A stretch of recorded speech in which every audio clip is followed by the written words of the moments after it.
State level workshop Jal Jeevan missions ఇంప్లిమెంటేషన్కి సంబంధించి ఈ స్టేట్ లెవెల్ వర్క్షాప్కి వచ్చేసిన 26 జిల్లాల నుంచి వచ్చిన సూపరింటెండెంట్ ఇంజనీర్స్కి, ఎగ్జిక్యూటివ్ ఇంజనీర్స్కి, అలాగే ఇక్కడికి వచ్చిన మీడియా సన్నిహితులకి నా హృదయపూర్వక నమస్కారాలు. వేదిక పైన నాతో పాటు ఆసీనులైన శ్రీ శశిభూషణ్ గారు, principal secretary, Panchayati Raj rural development, rural water supply వారికి, శ్రీ కృష్ణతేజ గారికి, commissioner Panchayati Raj and rural development, Sanjeev Reddy గారికి, engineer in chief rural water supply, Venkateswararao గారికి, engineer in chief water resources, అలాగే హరిప్రసాద్ గారికి, గౌరవ ఎమ్మెల్సీ, శాసనమండలి సభ్యులకి నా హృదయపూర్వక నమస్కారాలు. ఈ జల్ జీవన్ మిషన్ ఈ రోజున ఒక 2019 ఆగస్టులో ప్రారంభమైంది. 2024కి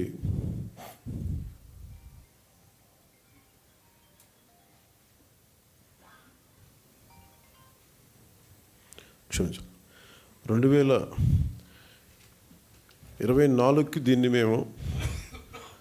మరింత బలోపేతం చేయాలని. ఇప్పటిదాకా జల్ జీవన్ మిషన్ కేవలం నీటిని అందించడం, దాని వరకే అంతవరకు పరిమితమైంది. ఇది గౌరవ ప్రధానమంత్రి శ్రీ నరేంద్ర మోదీ గారి కళ. ఇది కనీసం రోజుకి ఒక 55 లీటర్ల నీళ్లు సగటున మనిషికి ఇవ్వాలి అని, అది కూడా పరిశుభ్రమైన నీరు ఇవ్వాలి అనేది అల్టిమేట్ గోల్. ఏంటంటే జల్ జీవన్ మిషన్కి సంబంధించి నిరంతరం నీటి సరఫరా ఉండాలి ప్రతి ఒక్కరికి అనేది ఆకాంక్ష, ఆశయం. దాంట్లో కనీసం ముందస్తుగా కనీసం 55 లీటర్లు కనీసం ఇవ్వాలి అనేది ఆకాంక్షతోటి స్టార్ట్ అయింది. ఇప్పుడు ఈ అమృతధార, ఈ వర్క్షాప్ని ఎందుకు అమృతధారని పెట్టాము Jal Jeevan mission revamp program కింద అనుకుంటే, ఒకటి ఉన్న నీటి వనరులని బలోపేతం చేయటం, అలాగే maintenance of existing schemes, already ఉన్న వాటర్ స్కీమ్స్ అన్నిటినీ వాటి మెయింటెనెన్స్ ఎలా ఉన్నాయి ఏంటి అనేది, అలాగే వాటర్ కన్జర్వేషన్ కూడా ఎంత కీలకమో. దీన్ని జల్ జీవన్ మిషన్లో లేదు, కానీ ఇది మనం తీసుకున్న తర్వాత, కొత్త ప్రభుత్వం ఎన్డీఏ ప్రభుత్వం వచ్చిన తర్వాత మనం తీసుకునేవి, వాటర్ కన్జర్వేషన్ కూడా చాలా కీలకమైంది. అలాగే ట్రైనింగ్ అండ్ కెపాసిటీ, ఒకటికి ఉద్యోగస్తులకే కాకుండా ప్రజలను కూడా దీంట్లో భాగస్వామ్యం చేయాలనేదే ఒకటి. అలాగే దీంట్లో ఈ ఐటీ సిస్టమ్స్ ద్వారా దీన్ని మనం స్ట్రీమ్లైన్ ఆపరేట్ చేసే విధానం, అలాగే గ్రీవెన్స్ రిడ్రెసల్, ఏమైతే నీటి సరఫరాలు ఇబ్బందులు ఏమున్నాయో రిపీటెడ్గా వచ్చే అవుట్ ఆఫ్ మెయింటెనెన్స్, వాటికి కూడా ఒక విధి విధానాలని రూపొందించడం, అది దీనికి సంబంధించి ఈ అమృతధార సంబంధించింది. ఒకసారి చెప్పుకున్న మనం రిపీటెడ్గా ఉంటుందని, కానీ బట్ కనీసం ఒక్కరోజు 1 గంట నీళ్లు తాగకపోయినా, ఒక పూట నీళ్లు తాగకపోయినా దాని కష్టం ఎంత ఉంటుందో మనందరికీ తెలిసిందే. ఏకాదశి వ్రతాలు కానీ ఏదైనా సరే పొద్దున్నుంచి సాయంత్రం వరకు నీళ్లు తాగకుండా రకరకాల మనం ఈ రిలీజియస్ థింగ్ మనం ఈ పండుగల్లో అప్పుడు, ప్రత్యేక పర్వదినాలప్పుడు చేసేవి, కానీ అప్పుడు కానీ మనకు నీటి విలువ తెలియదు. నీటి దొరకనప్పుడే మన నీటి విలువ తెలుస్తుంది. నాకు ప్రత్యేకించి నేను పిఆర్ మినిస్ట్రీ తీసుకున్న తర్వాత వాటర్ కన్జర్వేషన్ ఒకటి, నీటిని సరఫరా చేయటం ఒకటి, ఇవన్నీ నాకు చాలా ప్రత్యేకమైనవి, ఇష్టం నాకు. అంటే చాలా సందర్భాల్లో నేను చెప్పింది ఏంటంటే, అంటే నా అనుభవాలు పంచుకున్నది. ఒకసారి యూఎస్లో కూడా హార్వర్డ్ యూనివర్సిటీకి వెళ్ళినప్పుడు కూడా అక్కడ స్పీచ్ ఇస్తూ ఉంటే ఒక కీనోట్ అడ్రస్లో, అక్కడ నేను చెప్పింది ఒక ఆదిలాబాద్లో ఒక తాండాలో జరిగిన సంఘటన ఒకటి చెప్పాను. చాలాసార్లు పొలిటికల్గా మేము వెళ్తున్నప్పుడు చాలా ఆకాశం అంత ప్రామిసులు చేస్తూ ఉంటాం, ఆకాశాన్ని తీసుకొచ్చి పందిరేస్తూ ఉంటాం, ఇవన్నీ చేస్తూ ఉంటాయి. కానీ ఇలాంటి సందర్భంలో 2008లో ఆదిలాబాద్లోని ఒక తాండాలో పాపం 3-4 తాండాలకు కలిపి ఒకటే బోర్ పాయింట్, అది అందరూ వచ్చి అక్కడి నుంచి పట్టుకునేవాళ్ళు. ఒక కళ్ళు లేని కనుగుడ్లు కూడా లేవు పెద్ద ఆవిడ వచ్చి అడిగింది నా దగ్గరికి వచ్చి, మరాఠీకి అంటే మరాఠీ యాక్సెంట్లో ఉన్న తెలుగులో ఆవిడ అడిగింది నన్ను నీళ్ళు ఇప్పించమని. ఇంకేం అడగల. అంటే నీరు ఎంత కీలకమైందంటే మనం ఒక భీష్మేకాదశి రోజున 24 గంటలు నీళ్లు తాగకపోతే ఎంత దారుణంగా ఉండదో నిజంగా కష్టం పాటించే వాళ్ళకి తెలుసు, వ్రతాలు పాటించే వాళ్ళకి, కానీ దొరకని వాళ్ళకి. సో ఇది అనేక మంది చాలామంది నలిగి బాధలను అర్థం చేసుకుని దానికి ఒక పరిష్కార మార్గం, చాలామంది శ్రమ ఎప్పటికప్పుడు చేసుకుంటూ వచ్చారు. నేను రివ్యూ చేసిన తర్వాత పంచాయతీరాజ్ శాఖ రివ్యూస్లో జేజేఎంది చాలా కీలకంగా అనిపించింది. చాలా ఉన్నతమైన ఆశయంతో మొదలుపెట్టింది, ఎందుకు మనం దీన్ని ముందుకు తీసుకెళ్ళలేకపోయాం అనేది చాలా లోతుగా ఒకసారి అధ్యయనం చేస్తే,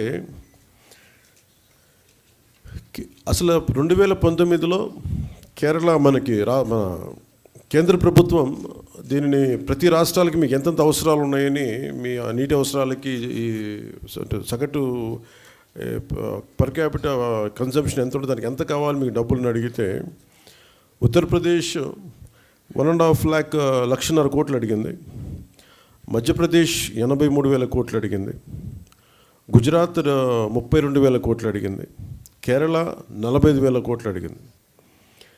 వీటన్నిటిలో కూడా మీరు కేరళని తీసుకుంటే మనకంటే చాలా చాలా చిన్న రాష్ట్రం, మనలో 4వ భాగం ఉంటుందేమో, 3వ భాగం కానీ.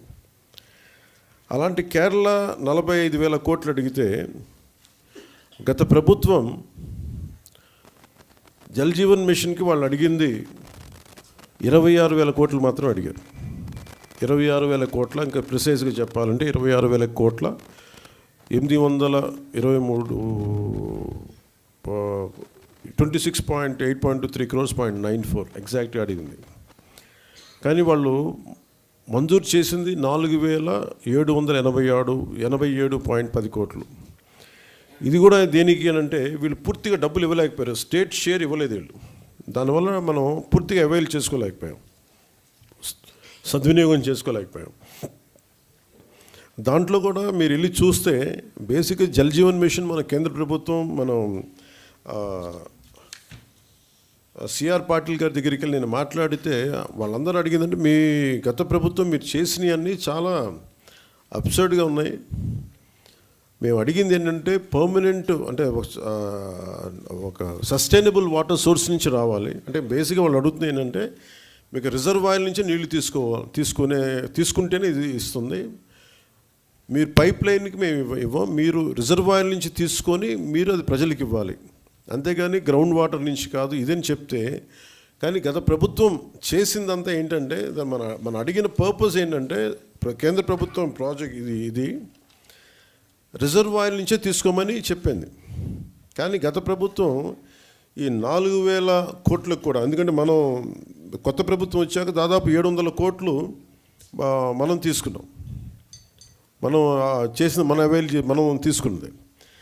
ఇప్పుడు జల్ జీవన్ మిషన్ కింద వాళ్ళు అడిగింది ఏంటంటే, మనకున్న దాదాపు 38 మేజర్ సస్టైనబుల్ సోర్స్ రిజర్వాయర్స్ ఉన్నాయి మనకి, వాటికి సంబంధించి 95.44 ట్యాప్ కనెక్షన్స్కి 38 ఈ వాటర్ రిసోర్సెస్ నుంచి, సస్టైనబుల్ వాటర్ రిసోర్స్ని తీసుకోమని ప్రతిపాదన ఉంది.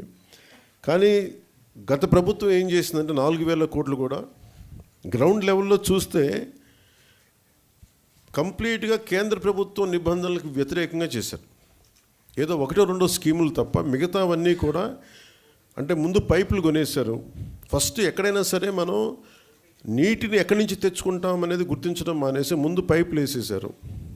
అవసరమైతే ఒక బోర్ పాయింట్ తవ్వేశారు.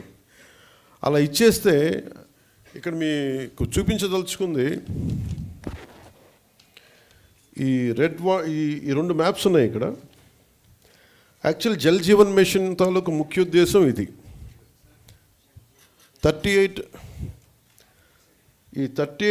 సస్టైనబుల్ రిజర్వాయర్స్ నుంచి ఇది, దీని మ్యాపింగ్ ఇలా ఉండాలి. ఈ రెడ్ ఎందుకున్నాయి ఇక్కడ, ఈ రెడ్ ఇవన్నీ ఎందుకున్నాయి అంటే, ఇవన్నీ బోర్ పాయింట్స్తో చేసింది. బోర్ పాయింట్స్ నిరంతర సరఫరా ఉన్నది. ఏదో ఒక 5 నెలలు రావచ్చు, లేదంటే వాటర్ చెరువులు బోర్లు ఎండిపోతే మళ్ళీ ఆగిపోతాయి.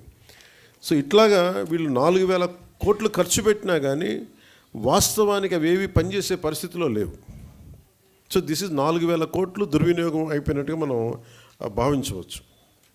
సో అందుకని మళ్ళీ తిరిగి కొత్త ప్రభుత్వం వచ్చాక గౌరవ ముఖ్యమంత్రి శ్రీ నారా చంద్రబాబు గారి ఆధ్వర్యంలో, ఆయన నాయకత్వంలో ఆయన మాకు చెప్పిన ఈ ప్రమాణాలు కానీ ఆదేశాలు కానీ మేము ఈ సస్టైనబుల్ వాటర్ సోర్స్ని ఎంత బలోపేతంగా ముందుకు తీసుకెళ్ళాలి, అలాగే ఎలాగ దీన్ని ఈ కన్జర్వేషన్ ఒక దీన్ని భాగం చేయాలి, దీంట్లో వీటన్నిటిలో మేము ముందుకెళ్తాం. మొన్న నేను సిఆర్ పాటిల్ గారి దగ్గరికి కూడా నేను వెళ్ళినప్పుడు కేరళ 45,000 కోట్లు అడిగింది.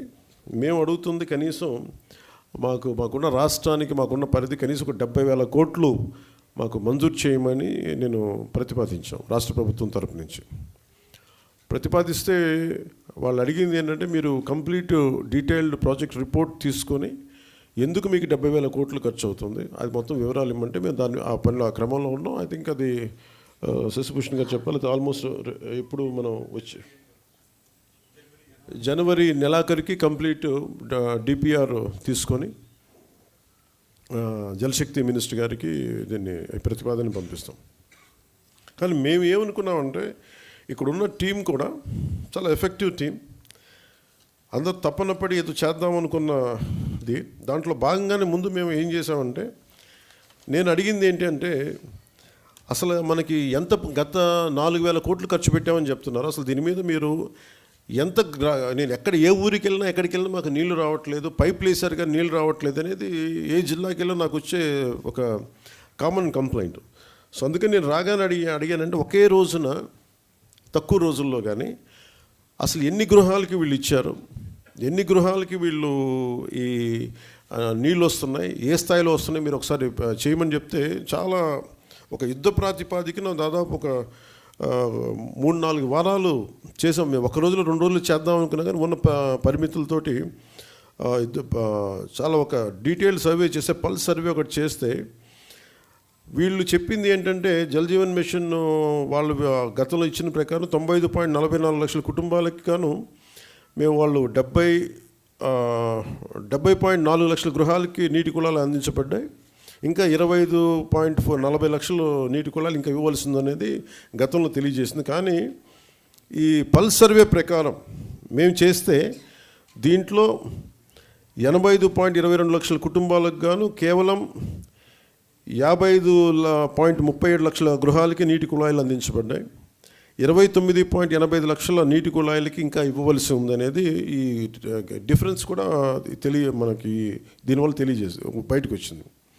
సో దీంట్లో ఎక్కువ జల్ జీవన్ మిషన్ గతంలో తాగునీటి వనరులు ఎక్కువ శ్రేణుల్లో బోర్వెల్స్నే ఉపయోగించడం జరిగింది. కానీ ఇది భవిష్యత్తుకి సుస్థిరమైనవి కావు. ఇది అసలు జల్ జీవన్ మిషన్ యొక్క ముఖ్య ఉద్దేశానికే అసలు సంబంధం లేనిది అది. అందుకని మేము సస్టైనబుల్ వాటర్ రిసోర్సెస్ తోటి దాదాపు మనకున్న ఈ 20 పైగా ఉన్న ఈ సస్టైనబుల్ వాటర్ రిసోర్సెస్ నుంచి తీసుకునే బాధ్యతలో ఈ వర్క్షాప్ ఎందుకు పెట్టామంటే, ప్రతి 26 జిల్లాల నుంచి వచ్చిన అధికారులందరికీ కూడా మీ జిల్లాలో ఎలాంటి సమస్యలు ఉన్నాయి, దాన్ని దీన్ని అంటే మీ ఇన్పుట్స్ కావాలి. ఎందుకంటే ఒకసారి కేవలం ఒక సెంట్రల్ కమాండ్ నుంచి కానీ ఒక సెంట్రలైజ్డ్ అడ్మినిస్ట్రేషన్ కాకుండా ప్రతి జిల్లాకి వెళ్ళి కనుక్కోవాలని చాలా రివ్యూ మీటింగ్స్లో ఉంటే దాని నుంచి ఉత్పన్నమైంది ఈ వర్క్షాప్. సో నాకు మీరు మనస్ఫూర్తిగా మన objective to fulfil the dream of honourable prime minister Shri Narendra Modiji to give sustainable water with a per capita of 555 liters per day as on now, and in future it should be never ending supply of water. That is the final objective of Jal Jeevan Mission. So దీంట్లో భాగంగా కనీసం మనందరి బాధ్యత, కనీసం forget about మనందరం political ప్రాసెస్లో ఉన్నాం, administrative ప్రాసెస్లో ఉన్నాం, వీటన్నిటికంటే కూడా సగటు బేసిక్ మనిషి నీటి అవసరాలు తీర్చడం కనీస ఒక ఫండమెంటల్ రైట్ అది. ఇది కొంచెం మానవతా దృష్టితోటి కొంచెం ఈ కేవలం మనం అధికారులు లేదంటే మనం కూర్చోబెట్టి వ్యవస్థలో భాగస్వాములు అయిన వాళ్ళు కాకుండా ఒక మానవతా దృక్పథంతో అందరం దీన్ని ముందుకు తీసుకెళ్ళాలి. మీ అందరి సహకారం కావాలి. డిజైనింగ్లో చాలా చాలా లోపాలు ఉన్నాయి. పైప్ లైన్లు వేసేస్తున్నాం. పైప్ లైన్లు వేసేస్తే కనీసం ఒక 3 అడుగులు ఎత్తుండే కొంచెం ఎత్తుగా ఉండే ప్రాంతాలకేమో నీళ్ళు కూడా వెళ్ళట్లేదు. పైప్ లైన్ పక్కకి వెళ్తుంది కానీ పైకి వెళ్ళాలంటే పైప్ లైన్స్లో డిజైన్ బాగలేదు. అండ్ దాని ఇన్నోవేటివ్ డిజైనింగ్ లేదు. టెక్నికల్ ఆస్పెక్ట్స్ని దాన్ని దృష్టిలో పెట్టుకోవాలి. చాలా ఒకసారి ఎలా అనిపిస్తుంటే చాలా మొరటుగా పైపులు గొయ్యి తప్పి పైప్ వేసేయడం తప్ప అసలు నీళ్ళు వెళ్తాయా లేదా, ఇది ఎన్ని అడుగులు ఎత్తులో ఉంది, దీనికి ప్రెషర్ ఎలా ఉంది. అలాగే ఒక 1 కిలోమీటర్ పైప్ లైన్ వేస్తున్నప్పుడు ఈ మధ్యలో ఉండే ఇళ్ళు ఎక్కువ మంది కొంచెం ప్రెషర్ పంపులు పెట్టి లాగేస్తే మిగతా చివరుండే ఇళ్ళకి రావట్లేదు. వీటన్నిటికీ చాలా లోతుకి వెళ్ళే కొద్దీ సమస్యలు అనేక ఉత్పన్నం అవుతూ వచ్చినాయి. సో వీటన్నిటికీ సంబంధించి ఒక సమగ్రమైన ఒక పరిష్కారం వెతకాలి. ఇప్పటికీ మన శశిభూషణ్ గారు బిగినింగ్లో మేము మాట్లాడుకుంటా ఉంటే భారతదేశ ప్రభుత్వం స్వాతంత్రం వచ్చినప్పటి నుంచి మామూలు డబ్బు ఖర్చు పెట్టలేదు. దాదాపు ఏదో ఒక లెక్క తీస్తే దాదాపు 1,00,000, I think more than 1 lakh crores I think till now government of India had spent. ఇంత డబ్బు ఖర్చు పెట్టి కూడా ఇంకా ఒక ఆదిలాబాద్ తాండాలో ఉండే ఒక పెద్దావిడి కానీ, కళ్ళు లేని పెద్దావిడి కానీ, మొన్న నేను పిఠాపురం వెళ్తే ఇంకా మాకు నీళ్ళు రావట్లేదని ఒక ప్రాంతానికి వెళ్తే నీళ్ళు రావడం చాలా పల్చగా వస్తున్నాయి అనేది. అంటే ఆల్మోస్ట్ అంటే ఎంత సన్నటి దారంటే ఒక 30 మంది వెయిట్ చేయాలి. అది ఎప్పటికీ నిండాను. అది ఒక ఉన్నది 2 గంటలు. ఆ 2 గంటల్లో 30 మంది పట్టుకోవాలి. కనీసం అది బకెట్ నిండటానికి కనీసం 10 నిమిషాలు పడుతుంది. అంటే 55 లీటర్స్ అనేది మనం ఇచ్చినా కానీ ఆ వచ్చే ధార ఇవన్నీ ఇంజనీరింగ్ ఇష్యూస్, ఇవన్నీ వాటిని కూడా కరెక్ట్ చేయాలి. సో వీటన్నిటిని సమగ్రంగా అన్ని సమస్యల్ని పెట్టుకొని ఎలా చేయాలి దీనికి ముందుకనేది కృష్ణతేజ గారితో, మన ప్రిన్సిపల్ సెక్రటరీ మన శశిభూషణ్ గారితో, సంజీవ్ రెడ్డి గారితో వీళ్ళందరితో మాట్లాడి ఇది ఒక పరిష్కారం ఎతకాలి. ఎందుకంటే ప్రతిసారి డబ్బు ఖర్చు పెట్టేస్తున్నాం, ఇంటెండెడ్ రిజల్ట్ అయితే రావట్లేదు. ఇది ఒక బయట ఏముందంటే కేంద్రంలో కూడా చాలాసార్లు ఇది దుర్వినియోగం అవుతున్నాయి నిధులు. అండ్ అందుకని మీరు ఎలా చేస్తారనేది నన్ను సిఆర్ పాటిల్ గారు అడిగినప్పుడు ఐ గేవ్ మై కమిట్మెంట్. నేను పంచాయతీరాజ్ శాఖని తీసుకున్న తర్వాత దీన్ని బలోపేతం చేస్తాను. అలాగే rural water supply Jal Jeevan మిషన్ని చాలా బలంగా ముందుకు తీసుకెళ్తాం. అవసరమైన చోట ఇన్నోవేషను, అలాగే టెక్నాలజికల్ ఏమేమైతే మనం మరి హెల్ప్ తీసుకోవాలి అవన్నీ తీసుకుంటాం. అందుకని దీన్ని పొడిగించమని కోరాను. 2021కి ఇంకొక సంవత్సరంలో అయిపోద్ది, ఈ జనవరికి అయిపోద్ది. కానీ మేము పొడిగించమని కోరాం. అలాగే అదనంగా నిధులు కూడా కోరాం మేము. ఇది ఎందుకంటే మేము పెట్టుకుంది ఏంటంటే ఇది స్టేట్ నిజంగా సఫర్ అవుతుంది. నేను ప్రత్యక్షంగా ఎన్ని చోట్ల తిరిగాను. గత ప్రభుత్వం కనీసం ఫిల్టర్ బెడ్స్ తాలూకు ఇసుక మార్చాలి. అంటే ఒక 5 లక్షలు ఫిల్టర్ బెడ్స్ని కూడా మార్చాలి. అలాగే మనకి ఇప్పుడు ఈ సస్టైనబుల్, అలాగే మనం వాటర్ షెడ్ మేనేజ్మెంట్ కానీ, అలాగే మనం నీటి వనరులను సంరక్షించుకోవడం కానీ, పెద్ద ఎత్తులో ప్రజలను కూడా దీన్ని భాగస్వామ్యం చేయాలి. వీటన్నిటిని అన్నిటినీ సమగ్రంగా తీసుకుని ఒక హోలిస్టిక్ ప్లానింగ్ తోటి ఈ జేజేఎంని మనం ఆంధ్రప్రదేశ్కి దీన్ని అమృతధారగా దీన్ని నామకరణం చేసి దీన్ని ముందుకు తీసుకెళ్తున్నాం. దీని objective are quite superior. So దీన్ని మీ ఆలోచనలు, మీ సలహాలు, అన్ని సూచనలు అన్నీ మాకు ఇస్తే మనందరం కలిసికట్టుగా దీన్ని ముందుకు తీసుకెళ్ళి ఈ సాయంత్రానికి ఒక పరిష్కార మార్గం, ఒక వర్కింగ్ మోడల్ సాధించేలాగా, మనం అనుకున్న ఆబ్జెక్టివ్ సాధించేలాగా ముందుకెళ్ళాలి. అందుకని మీ సలహాలు, సూచనలు కావాలి. ఇది ఒక not as a deputy CM, not as a Panchayat Raj minister, rural water supply, వీటి కాకుండా ఐ అపీల్ టు యూ, నేను మిమ్మల్ని అభ్యర్థిస్తున్నాను. Give me your best efforts. మన దాదాపు 1 కోటి మందికి నీటి అవసరాలు ఉన్నాయి, 1 కోటి కుటుంబాలు ఉన్నాయి. 1 కోటి కుటుంబాలకి సురక్షిత మంచినీరు అందించాలన్న ఒక మిషన్గా, ఒక ధ్యేయంగా ముందుకెళ్తున్నాం. మీరు మనసు పెట్టి దీన్ని సాధించేలా మీ అందరి సహకారం కావాలి మనస్ఫూర్తిగా కోరుకుంటూ, మిమ్మల్ని మీ సహాయ సహకారాలని అభ్యర్థిస్తూ నేను ఈ వర్క్షాప్ని ముందుకు తీసుకెళ్తున్నాను. మళ్ళీ ఇది అయిపోయిన తర్వాత మీ సలహాలు సూచనలు తీసుకున్న తర్వాత మళ్ళీ సాయంత్రం మళ్ళీ మాట్లాడతాను. Thank you.